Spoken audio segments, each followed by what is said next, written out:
Vivekananda Reddy case రాష్ట్ర వ్యాప్తంగా కూడా ఎంతో ప్రాధాన్యత సంతరించుకున్న కేసు ఇది. ఆ కేసులో ప్రధాన సాక్షి అయినటువంటి రంగన్న గారు తర్వాత నిన్న చనిపోవడం ఆయన చనిపోయిన విధానం కూడా ఏంటంటే, నిన్న ఆయనకు బ్రేక్ఫాస్ట్గా బయట నుంచి ఒక దోశ తెప్పించి ఇచ్చింది వాళ్ళ భార్య. గన్మెన్గా నవీన్ రెడ్డి అనే అతను ఉన్నాడు.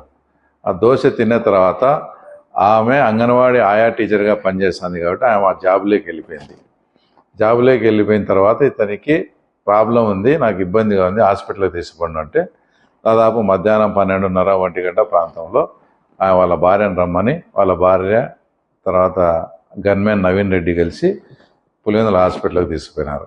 అక్కడి నుంచి వాళ్ళు తర్వాత రిమ్స్కు రెఫర్ చేస్తే అక్కడికి పోయిన తర్వాత సాయంత్రము ఆయన చనిపోవడం జరిగింది. ఈరోజు ఇది ఎంత దారుణమైన విషయం అంటే, ఈరోజు సాక్షి ఛానల్లో ఆయన పోలీసు వాళ్ళు విపరీతంగా కొట్టినారు, పోలీసులు దెబ్బలు తట్టుకోలేక తర్వాత రంగమ్మ భార్య సుశీల స్టేట్మెంట్ ఇచ్చినట్లు సాక్షిలో స్ట్రోలింగ్ అంతా వేస్తున్నారు. ఎందుకు మేము ఇంత ఆందోళన చెందుతున్నాము, మేము ఎందుకు ఇంత తపన పడుతున్నామంటే, ఒకసారి ఆల్రెడీ మేము మోసపోయాం. మీ కళ్ళబొల్లి మాటలు విని హార్ట్ అటాక్ అంటే మేము కూడా హార్ట్ అటాక్ అని మోసపోయి ఆ రోజు మా ముఖ్యమంత్రి నారా చంద్రబాబు నాయుడు గారు కూడా ఇట్లా ఇంట్లో మనిషిని ఇంత దారుణంగా వీళ్ళు చంపుకునే పరిస్థితి ఉండదులే అని మేము కూడా మోసపోయినాం ఆ రోజు. లేదంటే ఆ రోజే సాక్ష్యాలు ట్యాంపరింగ్ చేసినది మా కళ్ళకు మా ఎదురుగా సాక్ష్యాలన్నీ తుడిచినారు. పులివెందుల ప్రజలు చూస్తుండగానే మీరు అక్కడ ఉన్న సాక్ష్యాలంతా అవినాష్ రెడ్డి నాయకత్వంలో మొత్తం ట్యాంపరింగ్ జరిగింది. ఆ రోజు సాక్ష్యాలు ట్యాంపరింగ్ చేసినారనే సెక్షన్ కేసు పెట్టినట్టే ఆ రోజే ఆ కేసు యాక్చువల్గా ఆ రోజే వివేకానంద రెడ్డి కేసుకు చిక్కుముడి అంతా కూడా విడిపోయేది. ఆ రోజు మేము చేసిన మా ముఖ్యమంత్రి స్థానంలో ఉండి కూడా ఈ మనుషులు ఇంత నీచంగా ప్రవర్తిస్తారని అనుకోకుండా మేము ఆ రోజు మోసపోయినాం, వాస్తవంగా మోసపోయినాం. మళ్ళీ ఈరోజు మేము దాని గురించి కానీ న్యాచురల్లే అనే అందరి అభిప్రాయం కూడా న్యాచురల్ డెత్ అనే మేము కూడా అనుకుంటున్నాం ఇప్పటికీ. కానీ వీళ్ళు సాక్షిలో వేసింది ఇవన్నీ చూస్తే ఇప్పుడిప్పుడే మాకు కూడా అనుమానాలు కలుగుతూ ఉన్నాయి. ఎందుకంటే గతంలో వాళ్ళే మర్డర్ చేసి నారాసుర చరిత్ర అని మా ముఖ్యమంత్రి గారి మీద వేసినట్టు ఈరోజు కూడా ఆమె అసలు ఇంకో విషయం ఆమె మాట్లాడింది ఏంటంటే, గతంలో మర్డర్ జరిగిన తర్వాత సాక్ష్యానికని పిలిచి పోలీసు వాళ్ళు అప్పట్లో మమ్మల్ని వేధించినారు. ఆ వేధింపులు తాళలేకనే నేను ఆయన సిక్ అయిపోయి నేను ఆయనకు సేవ చేయలేక చచ్చినా ఇన్నాళ్ళు ఆ పోలీసుల వల్లే. అదేంది ఈ పోలీసులు అని చెప్పి ఇప్పుడు వేస్తున్నారు. అంటే అప్పుడు ఎవరు అధికారంలో ఉండింది? జగన్మోహన్ రెడ్డి గారు ముఖ్యమంత్రిగా ఉన్నారు. ముఖ్యమంత్రిగా ఉండి ఈయనను నువ్వు జరిగినట్టు చెప్పకుండా మేము చెప్పినట్టు చెప్పాలని ఆయన్ను వేధించి ఆ పోలీసులు వేధించారని ఆమె చెప్పింది. దాన్ని ఈరోజు సాక్షులు ఏం చెప్తున్నారు? పోలీసులు వేధించినారు, ఆ వేధింపులు కొట్టినారు, దానికి మా భర్త చనిపోయినాడని ఆయన భార్య సుశీల స్టేట్మెంట్ ఇచ్చినట్టు చెప్తున్నారు. ఇవన్నీ ఏమవుతాయంటే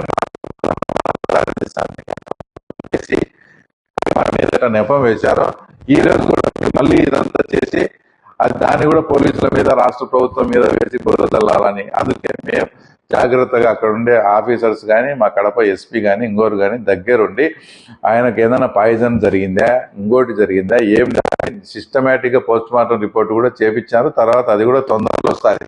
ఇవన్నీ మేము ఎందుకు చెప్తున్నాం అంటే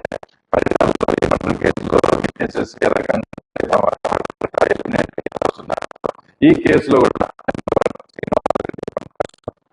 నెంబర్ 2 వచ్చేసి వాళ్ళు ఆ రోజు జగన్మోహన్ రెడ్డి వచ్చేటప్పుడు నారాయణ అతను కూడా 5-6 నెలల తర్వాత అతను కూడా చనిపోయినాడు. అది కూడా ఒక అనుమానాస్పదం. పోతే ఇంకా మాట్లాడుతూ పోతే అందరి అనుమానాలు ఈసీ గంగిరెడ్డి మీద. అభిషేక్ రెడ్డి గారు ఏమని స్టేట్మెంట్ ఇచ్చారు? ఇది హార్ట్ అటాక్ కాదు, ఇది కంపల్సరీ మర్డర్ అని ఆయన స్టేట్మెంట్ రికార్డ్ చేసి ఇచ్చారు.